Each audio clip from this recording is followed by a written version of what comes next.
Hello and welcome to the world of Pokemon. This is your professor, Valet Games. Welcome back. Thank you for joining me again. If you remember last time where we left off, we just taught our Magikarp tackle, and we are about to head through Mount Moon. So let me chug the rest of my coffee and we'll get going.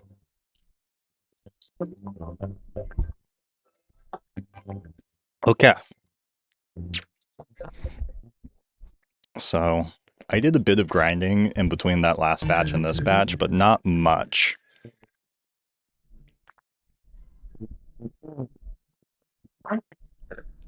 We're just gonna run from these guys. So this girl I got, the guy to the left I got.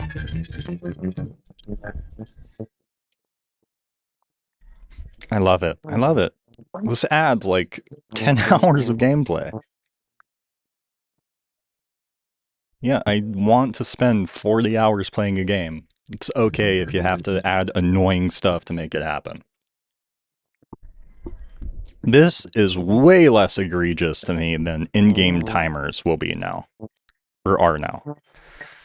I paid you $70 for this game and you're putting a timer inside of it? Why?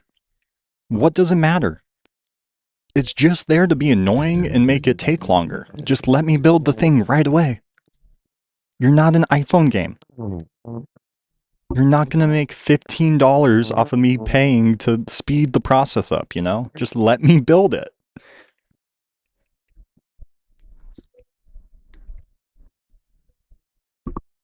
Different strokes for different folks. I fought that bug guy too, but that was all the grinding I did. So let's go up top and get our Magikarp some more experience, shall we? It would be sick if I ran into a shiny. Last time I bumped into one was I made a full living dex in Sapphire. Just for all the Pokemon available in Ruby, Sapphire, and Emerald. I didn't get all the Gen 1 and Gen 2 Pokemon too. I don't even know how to do that. I don't have the technology for that. I probably do. I don't have the games for that. But anyways,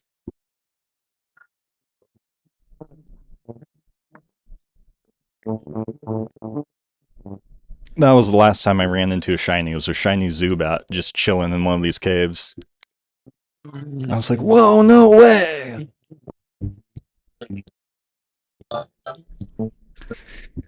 And that's the story of how I did a Sapphire playthrough with the Crobat in my team. This isn't good. Luckily, I have Spearow. I accounted for my lack of fire types.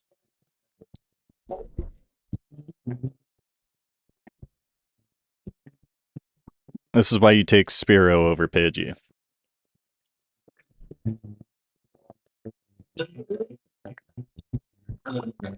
Although I do love Pidgeot. Pidgeot's my favorite of the birds, of the Route 1 birds. I know people are big on Staraptor. Pidgeot does it all better.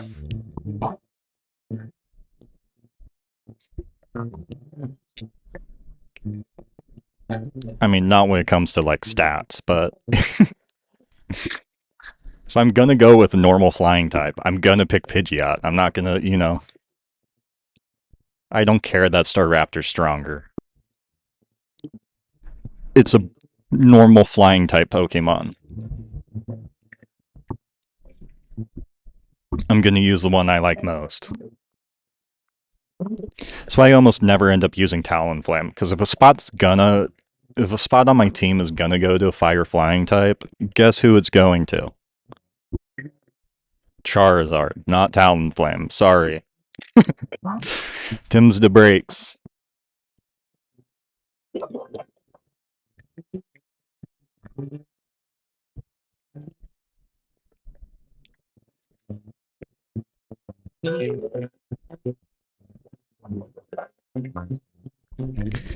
Personally, in my opinion, Pokemon needs to give you more of an in-game again.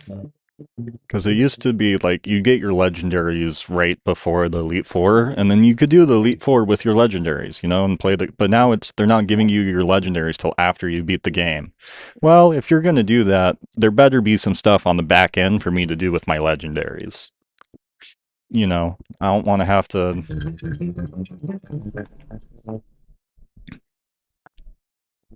buy $40 DLC to 6 months after the games come out to be able to use my legendaries in something.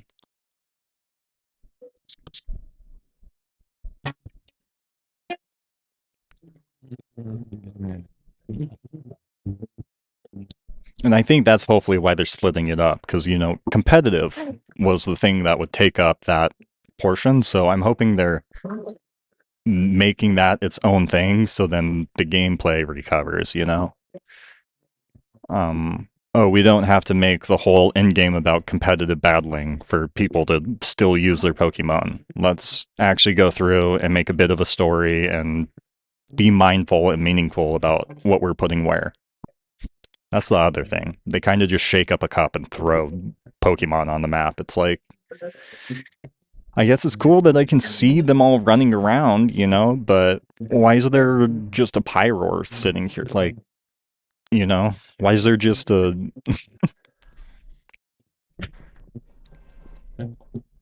Flygon sitting out in the middle of nowhere surrounded by 18,000 Vibrava for me to catch? Make this work for it a little bit more. You know how you can get a Dragonite in this game? You have to get a Dratini or Dragonair first. That's like a 1%. Screw you, Zubat. It's like a 1% encounter rate in the Safari Zone. Then you have to catch it, which is even harder. Or I guess you could always buy one from the game center if you want to cheese it that way. And then you have to raise it 50 levels. And that's the only way you can get Dragonite. Unless you trade it.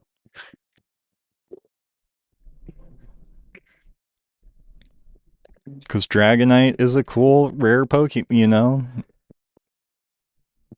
I don't want to see a herd of Suicune running around in the open world. And I get it, like, Dragonite, Suicune, not the same. But still, I think they need to be a bit more inherently, like, mindful about that. And it would make it feel like more of a game, Oh, I have to go to this specific spot at this specific time, at this specific... And they do have that with some Pokemon. And it always makes them feel cooler, doesn't it? More special. You thought Volcarona was a legendary for how long? But that's a DS game. That's not an open world 3D game. They haven't really shown that kind of mindfulness. I don't really know what other word, like, conscientiousness. I don't know. A hand-shaped experience versus just, oh, they're all here and I can get them if I want. I miss that. And they still do it sometimes, but they don't do it enough, in my opinion.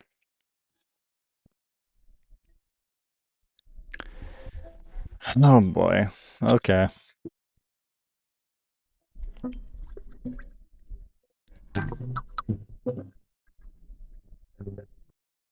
Yes, I should have to dive under the water to be able to get, a clam pearl. I should have to go and hike through the mountains and be molested by Zubats and then find a secret area, and that's how I get my Articuno. These things shouldn't just be prompts, go get them, right? That's not gameplay. That's not gameplay. Or at least it's not fun gameplay. That's just a checklist. What do I know? I'm not a game designer. Just a fan of the series.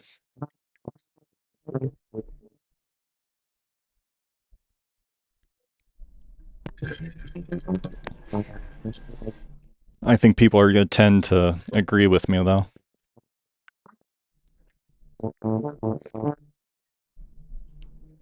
Even if, like, the very first and only Pokemon game you've ever played is Scarlet and Violet, you've played other games, hopefully, and you've seen, that there's a difference in how Pokemon operates versus how good, engaging gameplay operates.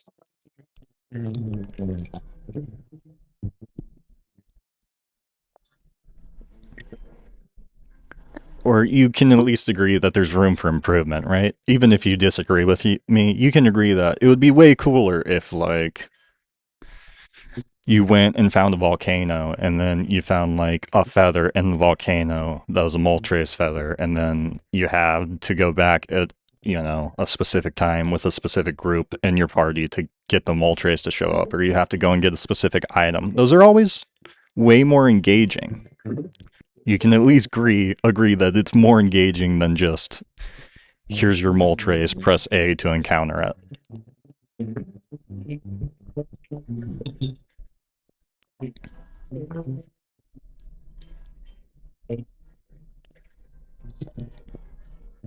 It sculpts the world. It's gameplay through, oh, it's a slog to get here, and I'm getting attacked the whole time, and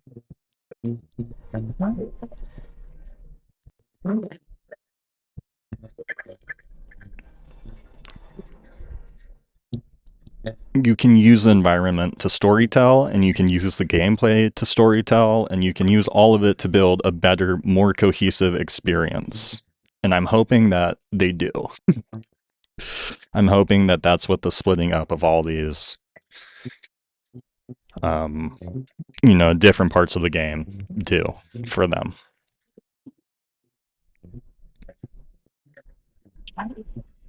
That's always my biggest complaint with Pokemon. It's always the thing that I think people get wrong when they go online to complain. Graphics, yeah, sure. You want the game to look good. Pokemon, yeah, sure. You want to be able to use your favorite Pokemon. I get that. But is the game fun? Are you doing stuff in the game? Or is it just following a checklist and interacting with prompts?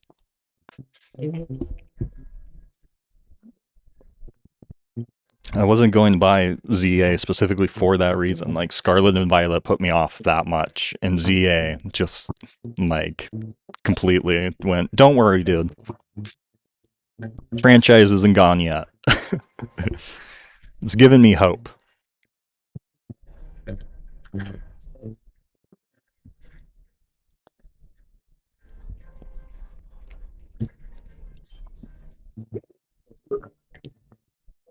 Boonya, baby.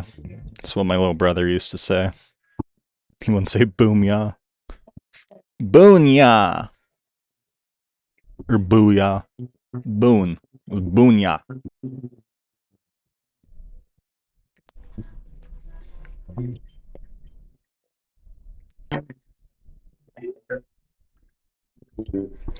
There we go. We defeated youngster Josh. The other side of this will be coming out of the cave. So I think I'll go fight this hiker. I will descend the ladder, and we will wrap this video up. How does that sound?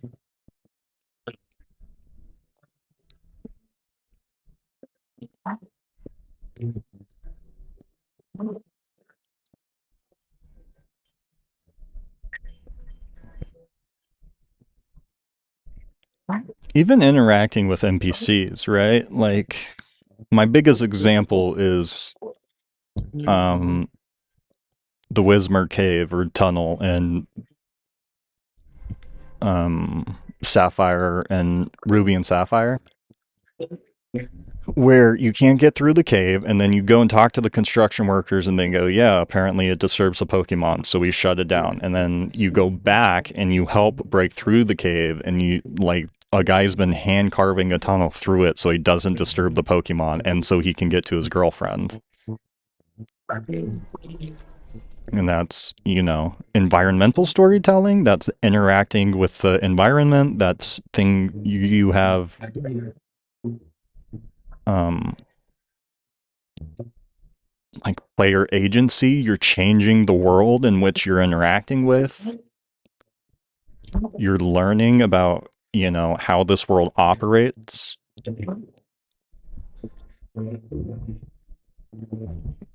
They used to be more mindful, I feel.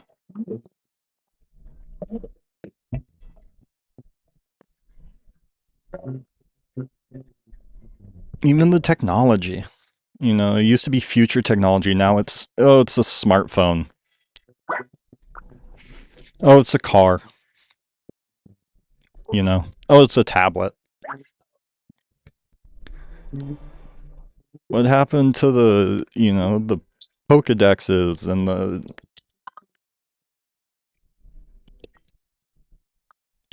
the watches and the Poketech, and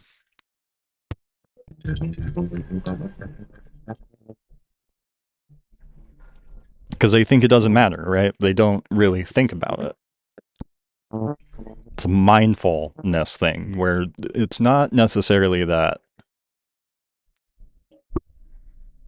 they're choosing to ignore it. I think it's just something that Nintendo's forgotten along the way. And it's always my favorite part of going and playing spin-off games, or not spin-offs, Poke clones. Beastie Ball is one I really, really like. I should have videos of that going up this week too. I couldn't recommend that anymore to people. I love Beastie Ball. And in my opinion, that's what Beastie Ball does really well. It remembers that um, this is a fun world. That's what people like to see. How do the people and these creatures interact and survive alongside each other and not destroy each other? And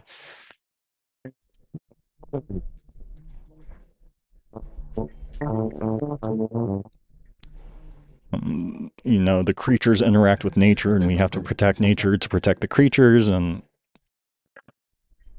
that whole thing. I'm hoping they go back to that with Winds and Waves,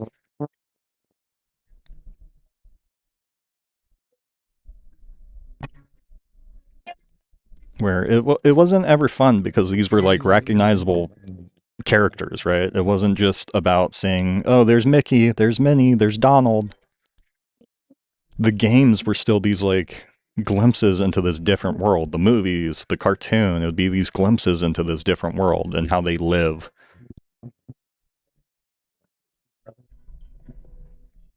and how it's different, and it used to be an adventure. Maybe part of that comes from getting older too.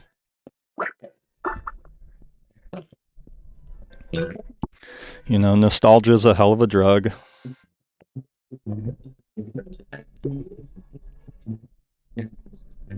but it's something I've been like showing my girlfriend, where like Pokemon Heroes was one of my favorite was my favorite Pokemon movie when I was a kid. And you go back and it's like, okay, it's Latios and Latios that they're teasing before Emerald or Ruby and Sapphire comes out. But then it's also like in a city that's completely different from anything else in Pokemon. And yeah, it's copying Italy, like the city is a copy of Italy, but they, use their Pokemon to do boat races through the canals, and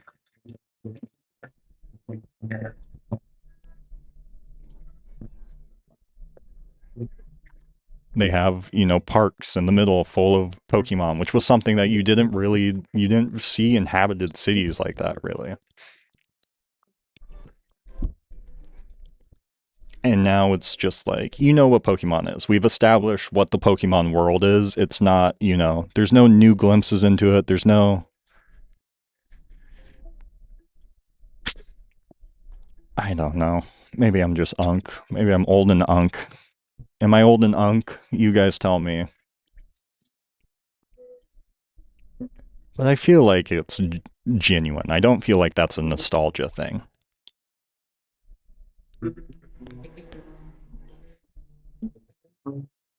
Or they don't really do it. They don't really do theming as much. Or, it's just, it's Pokemon. You know Pokemon by now. And yeah, we had Galar, which was the UK, and we had, Paldea, which was supposed to be Spain. But what did those really have from those regions? Galar at least tried. I think it might have had a Big Ben, and they all like drank tea and had accents, But then Scarlet and Violet, it's fully just sandwiches, Hamon. That's about as much theming as they do. It's not a different place. It's just a Pokemon. It's just Pokemon. I don't know. You guys tell me if this is something, if this is even making sense, if it's just unintelligible rambling, or if you guys get the crux of what I'm saying. Oh, shoot. That guy messed me up. Because I feel like it's valid, but also sometimes I'm like, am I just nostalgic and being unk right now? I might be.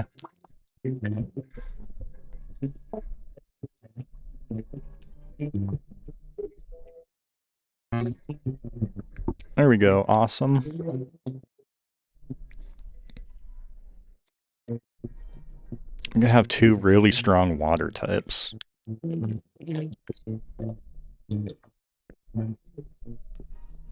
Go ahead and give myself a dark type move for coverage.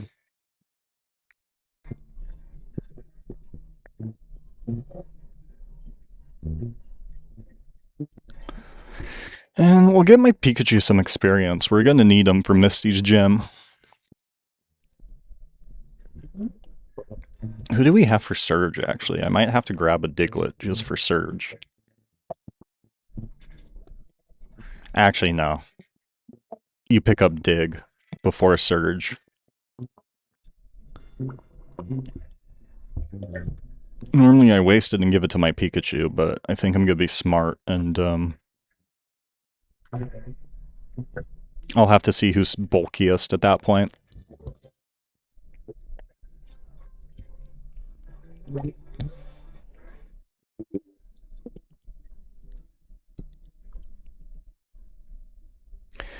All right, well, there you have it, everyone. I think this is where I'll wrap up this video. Thanks for joining me. This has been Valet Games as I get off my theoretical soapbox here. Sorry about my Pokemon rants. Let me know what you think, if you, think I'm just a crazy guy or if you get it. But this has been Valet. Thanks for tuning in. You know the drill. Like, comment, subscribe. Any way you interact with the video helps me out. And I'll catch you guys next time. Thanks.